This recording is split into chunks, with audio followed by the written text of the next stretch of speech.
Plant protection, है ना। जैसे अपन ने सुबह क्या समझा था, पोषण के लिए, और आपको समझना अपने को प्लांट प्रोटेक्शन।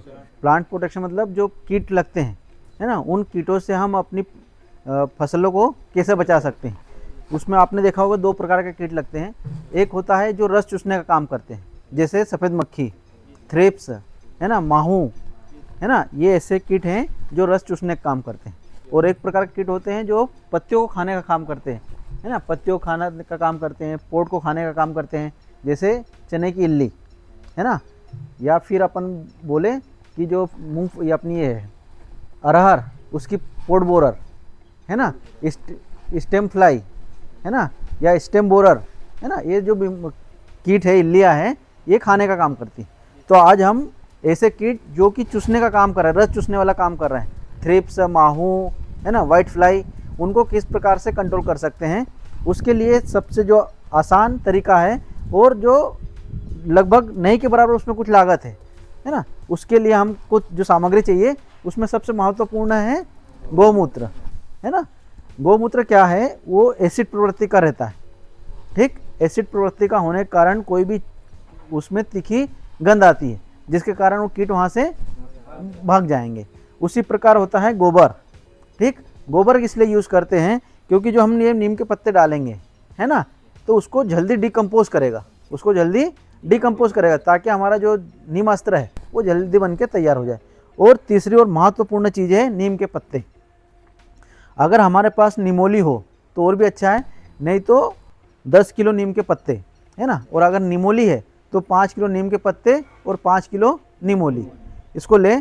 पत्तों को आपको बारीक क्रश करना है, उसको नीम से अपन तोड़ के लाएं और उसको अच्छा बारीक उसको काट ले, अच्छा क्रश कर ले। क्रश करने के बाद उसको हमारी सामग्री तैयार हो गई। फिर एक 200 लीटर का आप ड्रम लें। इस 200 लीटर के ड्रम में लगभग 160-170 लीटर पानी। अब इस 170 लीटर पानी में हम डालेंगे नीम के पत्ते। अब इसमें 10 किलो पत्तों के बाद इसमें गौमूत्र डालिए। 1 किलो गोबर अपन इसमें डालेंगे, आराम से, धीरे से। बस इसको आप ये लकड़ी के इससे अच्छे से मिक्स कर दो। इसको हमेशा अपने को चलाना कैसे है, घड़ी की दिशा में, है ना, क्लॉकवाइज चलाना, ताकि ये गोबर, पत्ते, गौमूत्र ये सब अच्छे से उसमें मिल जाए। अब इसको क्या करना है, नेट या सूती कपड़े से ढकना है। इसको हमेशा मतलब डेली 2 मिनट सुबह शाम इसको अपन चला सकते हैं, है ना, ताकि जो उसका गोबर है ये उसमें हो जाए। अब क्या होगा, लगभग 21 दिन में ये हमारा बनके तैयार हो जाए, है ना। इसका एक और तरीका है, 48 घंटे में भी बनके तैयार होगा। अगर हम बारीक और इसके पत्ते और बारीक करते हैं तो वो उतना जल्दी डिकम्पोज होता है, उतना जल्दी हमको जो इसका अर्क है वो अपने जो गौमूत्र डाला है ना, पानी डाला है, उसमें उसका अर्क आता है। तो अगर आपको जल्दी चाहिए तो और उसको बारीक एकदम हम उसको क्रश कर लें, है ना, तो ये हमारा 48 घंटे में बन के तैयार हो जाएगा।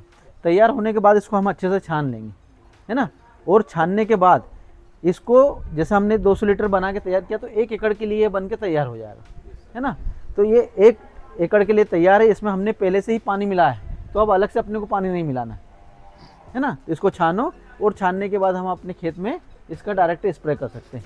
तो ये किस प्रकार के इंसेक्ट को रोकने का काम करेगा, जो रस चूसने वाले, है ना, थ्रिप्स हो गया, माहू हो गया, आपका सफ़ेद मक्खी हो गई, ये इस प्रकार के रस चूसने वाले कीड़ों के लिए ये बहुत अच्छा चीज़ है और बहुत सस्ती है।